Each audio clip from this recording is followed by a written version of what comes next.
Every artist fears the moment when the mask slips, when the performance ends and the real person underneath is exposed as ordinary, fragile, human.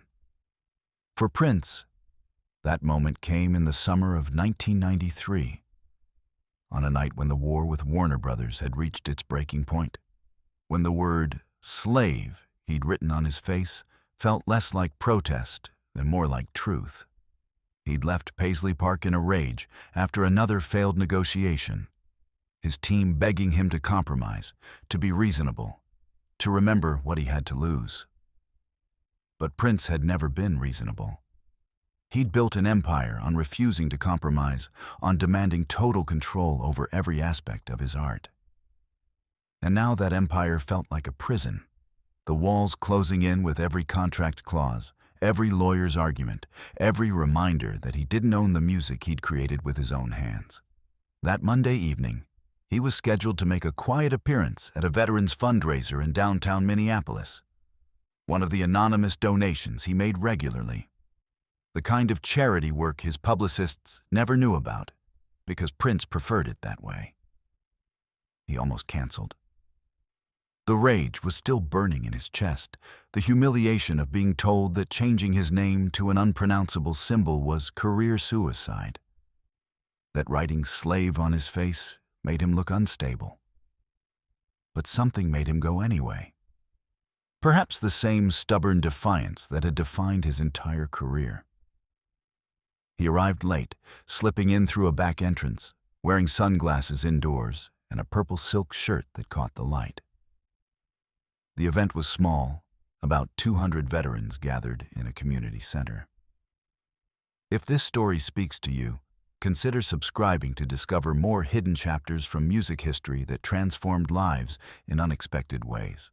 That's where he first saw them. 15 men in leather vests bearing patches. An angel with iron wings holding a trumpet. The Iron Angels Motorcycle Club, veterans who'd never lost their creative souls. Their president, a man everyone called Dutch, was a big man with shoulders that had carried wounded brothers out of rice paddies and eyes that carried the same exhaustion Prince felt. Prince noticed the tension immediately. Dutch was talking quietly with an older man, their body language suggesting controlled urgency.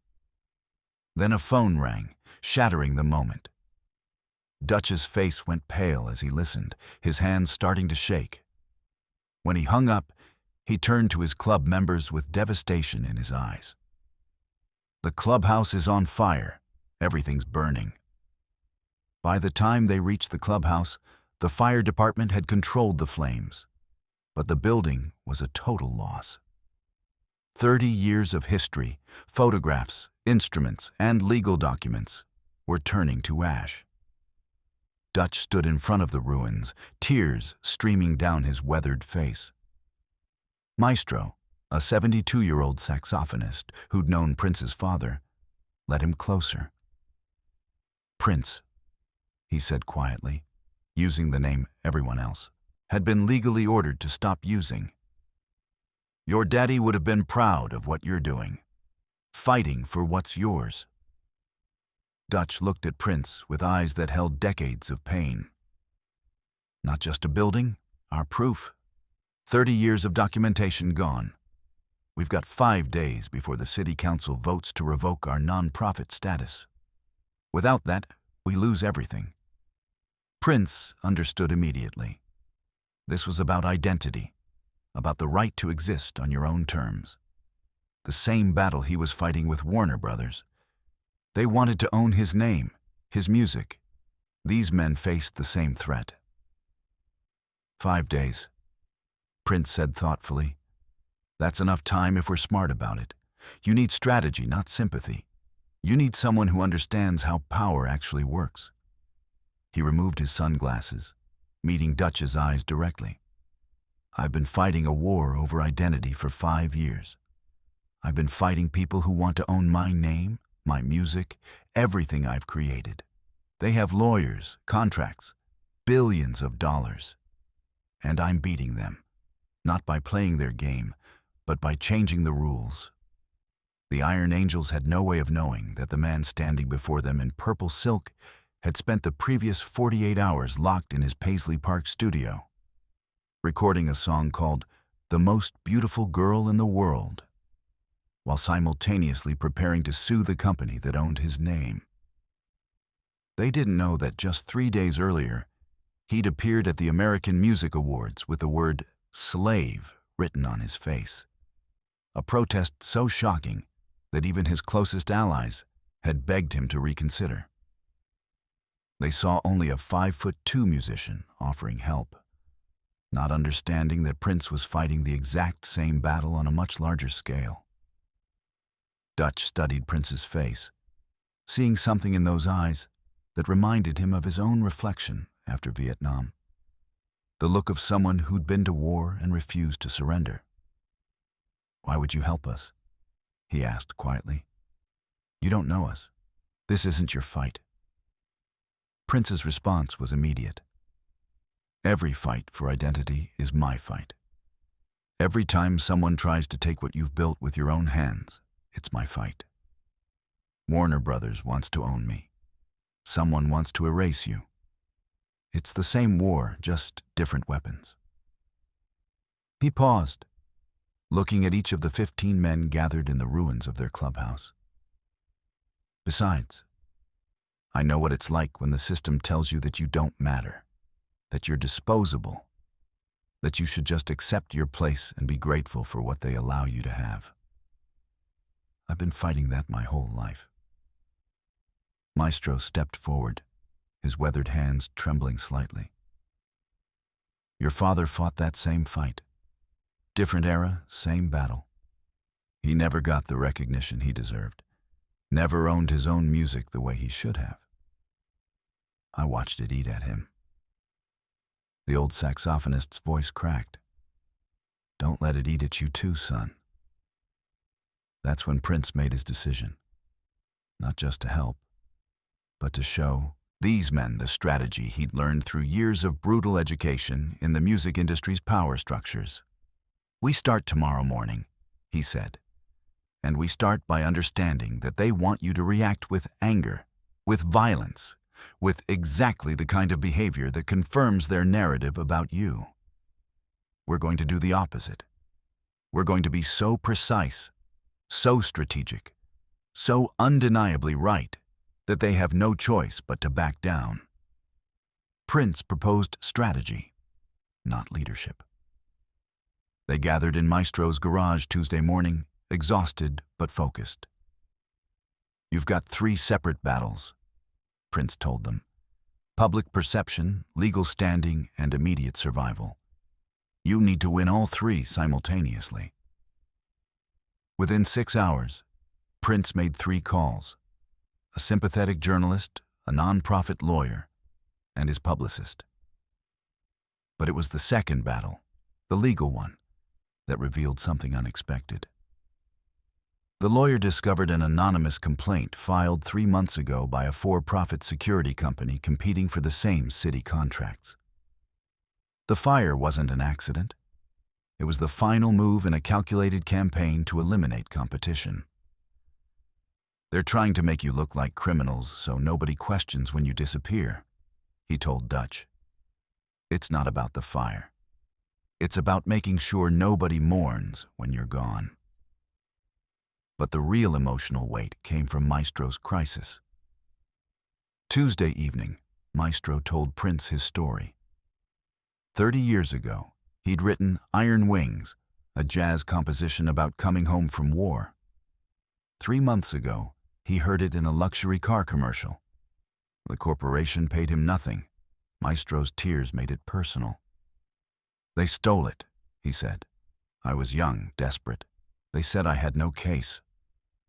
"You have a case," Prince said. His lawyer found deceptive language in Maestro's contract by Wednesday morning. The corporation had never verified clear rights. A house of cards. "At 21, I signed with Warner Brothers," Prince said. "Years later, I realized I owned nothing I'd created. That's when I wrote slave on my face." "How do you keep fighting?" Maestro asked. "You fight smarter," Prince said. "Never compromise on what matters." As Tuesday evening turned to night, Prince sat in Maestro's garage, surrounded by legal documents, his mind making connections the others couldn't see yet. The pattern was there, clear as a musical arrangement once you knew how to read it. The security company hadn't just attacked the Iron Angels. They'd used the exact playbook that major corporations used against independent artists. Anonymous complaints, reputation destruction, legal pressure designed not to win in court, but to drain resources until surrender became the only option. "This is brilliant," Prince said, and everyone looked at him like he'd lost his mind. Dutch frowned. "What's brilliant about trying to destroy us?" "The strategy," Prince explained, spreading documents across the workbench. "It's the same thing Warner Brothers does. They don't want to beat you in a fair fight. They want to make fighting so expensive, so exhausting, so damaging to your reputation that you give up before it ever gets to court." Look at the timeline. The anonymous complaint comes first, planting the seed with city officials. Then the fire destroys your documentation, making it impossible to defend yourself with evidence. Then they wait for you to react emotionally, to do something stupid that proves you're exactly what they said you were. He pulled out a notebook, the same kind he used for composing music, and started sketching a counter-strategy. But here's what they didn't expect. They didn't expect you to have access to someone who's seen this playbook before, who's been through every variation of this attack and learned how to flip it. The lawyer Prince had called arrived with her preliminary research. What she'd found made Prince smile, that fierce grin that appeared when he saw a way to win. "The security company made a mistake," she explained. "They filed their complaint using information that could only have come from inside your organization. They knew details about your finances, your membership, your contracts that weren't public record. That means they had help from someone with access." Dutch's face went dark. "Michael." The name came out like a curse and a prayer simultaneously. Bear put a hand on his friend's shoulder. "We don't know that for sure." But Prince knew. He'd seen this before too. The way corporations found the weak link, the vulnerable person who could be manipulated into betrayal. "If it is your son," Prince said carefully, "then they've made their biggest mistake. Because a betrayal from inside means evidence from inside. And evidence is what wins battles." That night, Prince barely slept. He was running on the same kind of focused intensity that carried him through marathon recording sessions. Around midnight, he called his own father's old bandmates, jazz musicians who'd known the Minneapolis scene for 50 years. One of them remembered the security company's CEO. Used to be a promoter back in the day, shady even then. Made his money underpaying black musicians and threatening anyone who complained. The pattern clicked into place. This wasn't just about city contracts. This was about a man who'd built his career on crushing people he saw as beneath him, and who now had the resources to do it legally. Prince had faced men like this in boardrooms across America. He knew how they thought, how they operated, and most importantly, how they could be beaten. Wednesday afternoon, Dutch's son Michael showed up. He looked terrible, eyes red, hands shaking. Prince stopped Dutch from standing. Let him speak. Michael's voice was barely above a whisper when he began. "I need to tell you something. The fire. It wasn't an accident." Michael confessed. The Scorpions recruited him, fed his anger about his father's shadow. The anonymous complaint was his idea, written in his words. The entire campaign to destroy the Iron Angels had been orchestrated by people who saw the club's city contracts and community respect as obstacles to their own profit. Michael had been a tool, used and discarded. "I'm not asking for forgiveness," he told his father, meeting his eyes for the first time in months. "I know what I did. I know I can't take it back. But I can help you prove what really happened. I can testify. I have evidence. Text messages, recordings of the Scorpions planning everything. I can help you win." Silence. Years of complicated history hung between them. "Why now?" Dutch asked. Michael's answer was simple and devastating. "Because I watched that man," he pointed at Prince, "fight for something he believes in, even when everyone told him he was crazy. I watched him come here and help you without asking for anything, without needing credit, just because it was right. And I realized I've been so focused on not being you that I forgot to figure out who I actually wanted to be." Prince spoke. "We've both let our fights damage relationships. The battles worth fighting are about standing up for what you believe in. Your fathers fought for 30 years to prove these men matter." Michael brought text messages, recordings, documentation of the conspiracy. Everything they needed. A son trying to undo damage, a father trying to forgive. The revelation changed their strategy. They weren't defending anymore. They were exposing a criminal conspiracy. Prince understood leverage. Wednesday evening, after Michael left with his evidence, Dutch sat alone outside Maestro's garage, staring at nothing. Prince found him there, brought him coffee neither of them would drink. They sat in silence for a while. Two men who understood what it meant to be betrayed by the people closest to you. "I pushed him too hard," Dutch finally said. "Expected him to be me, to want what I wanted, to understand why this all mattered. I never asked what he needed, just told him what he should be." Prince knew that pain intimately. His own father had pushed him relentlessly, demanded perfection, created a standard that felt impossible to meet. It had driven Prince to incredible heights, but it had also created wounds that never fully healed.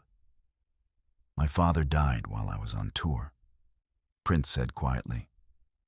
"We'd been fighting about my music, about the direction I was taking. He thought I was selling out, losing the jazz foundation he'd given me. I thought he didn't understand that I had to evolve, had to find my own sound. We never resolved it. He died angry at me, and I died a little bit angry at him." Dutch looked at him, tears reflecting the streetlight. "How do you live with that?" "You honor what they gave you while refusing to be limited by their expectations. You take the foundation they built and you build something they never imagined. And you make sure the next generation knows they're free to do the same to you." Prince paused. "Your son is trying to undo his mistake. That takes more courage than never making it in the first place. Maybe that's the lesson you actually taught him, even if he had to learn it the hard way." But there was a third crisis that emerged Wednesday night. A video surfaced online showing Bear Rodriguez, Dutch's second-in-command, in an altercation with a police officer from 3 months earlier. The context was edited out, the footage manipulated to make it look like Bear had been aggressive, threatening. Within hours, local news was running the story. Prince watched the video carefully, his years of experience with edited footage letting him see what others missed. The cuts were obvious once you knew to look for them. "This is what they did to me," Prince explained.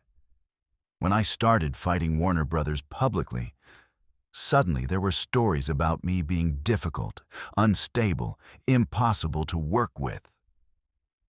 He called a music video director who was now making documentaries. By Thursday morning, the director had broken down the video forensically, identifying the edits, the manipulated timeline. More importantly, he'd found the original footage from the police officer's body camera. The full video told a completely different story. Bear hadn't threatened anyone. He'd intervened to stop a homeless veteran from being arrested, using his calm presence to de-escalate a situation that could have turned violent. The edited video was a complete fabrication. Thursday was preparation. The lawyer organized Michael's evidence into a timeline. Prince created a side-by-side video comparison. Maestro's case gained traction with a preliminary injunction by Thursday afternoon. Prince understood facts don't win battles. Stories do. Thursday evening, 3 veterans testified on camera how the club saved their lives. Prince edited the footage at Paisley Park. Truth impossible to ignore. Thursday night, Dutch found Prince still working at 3 a.m. "The fight isn't about winning," Prince said. "It's about refusing to accept their definition of who you're supposed to be." Friday morning, the city council chamber was packed. Dutch stood at the podium, Bear beside him. Prince sat in back, wearing a baseball cap and dark glasses. The lawyer presented a devastating case. Timeline, Michael's evidence, the original police report, side-by-side video comparison. Most powerfully, 3 veterans testified how the club saved their lives. This is about whether we allow conspiracies to destroy legitimate organizations for profit. The vote was unanimous. The council apologized and announced investigations. Dutch's statement was simple. "We're grateful for justice." That afternoon, Prince invited them to Paisley Park. They rode their motorcycles to the compound, parking among his purple vehicles. He led them to a recording studio. "Maestro told me about the music," Prince said. "About how this club started with jazz musicians, how that history is as important as the military service. I thought maybe we could capture some of that. Not for release, not for commercial purposes. Just for the vault, for your history." Over 6 hours, Maestro played saxophone. Dutch found his trumpet embouchure. Bear found rhythm on drums. Prince adjusted microphones, layered sounds. Then he asked them to talk, to tell their stories. Each man spoke about war, trauma, the journey to brotherhood. Prince captured it all, weaving voices into a tapestry of sound. Prince burned it to a disc. The Iron Angels Sessions, 1993. He handed it to Dutch. "This goes in your archive, proof that your stories matter." Dutch held it like something sacred. Before they left, Maestro approached Prince one final time. He handed him something small, wrapped in cloth. "This belonged to your father. He gave it to me years ago when we played together. Said he wanted someone to keep it safe, someone who understood what it meant to fight for your music. I think he'd want you to have it now." Prince unwrapped the cloth carefully and found a small brass trumpet mouthpiece, worn smooth from years of use. His father's mouthpiece, from the days when John L. Nelson had been a young musician fighting for respect in Minneapolis clubs. Prince held it in his palm, feeling the weight of legacy and struggle and the complicated love between a father and son who'd both been too stubborn to compromise. "Thank you," he said simply. And in those 2 words was recognition of everything that had passed between them all over these transformative 5 days. As the Iron Angels prepared to leave Paisley Park that evening, Prince walked them to their motorcycles. The sun was setting over Minneapolis, painting the sky in shades of purple that seemed almost too perfect. Dutch shook Prince's hand, then pulled him into an embrace that lifted the smaller man off his feet. "You gave us back our lives," Dutch said. Prince shook his head. "I showed you how to take them back yourselves. There's a difference." He looked at each of the 15 men. "The next time someone tries to take what's yours, you'll know what to do. You'll know that power isn't about size or strength or who has the most money. It's about knowing your worth and refusing to accept anything less." Bear spoke up, his voice rough with emotion. Will we see you again? Prince's smile was enigmatic. You know where to find me. And you know I'm always fighting the same fight you are. We're all soldiers in the same war, just on different fronts. The story never made the media. Prince made sure of that. The Iron Angels' new headquarters included a small archive room with a disc and a photograph of 15 men with a figure in purple silk. Sharon noticed a change in Prince weeks later. The anger had transformed into focused determination. He handed her a new song called Iron Wings. That night, he told her a simplified version. About a motorcycle club, a stolen song, a father and son. Battles fought with strategy, not violence. 6 months later, Prince resolved his Warner Brothers battle. He thought about those 5 days. Years later, when Prince died in 2016, the Iron Angels rode to Paisley Park, anonymous in leather vests among thousands of mourners. Maestro carried his court settlement. Iron Wings was officially his after 3 years. Dutch thought about the photograph hidden in their archive. 2 worlds colliding, finding common ground in their fight for dignity. The world would never know how a 5'2" genius spent 5 days teaching veterans that power comes from knowing who you are and refusing compromise. Prince had always preferred his most meaningful work to remain hidden. His impact measured in lives quietly changed. The Iron Angels were still operating, still helping veterans. That was Prince's legacy. Not the one media celebrated, but the one that actually mattered.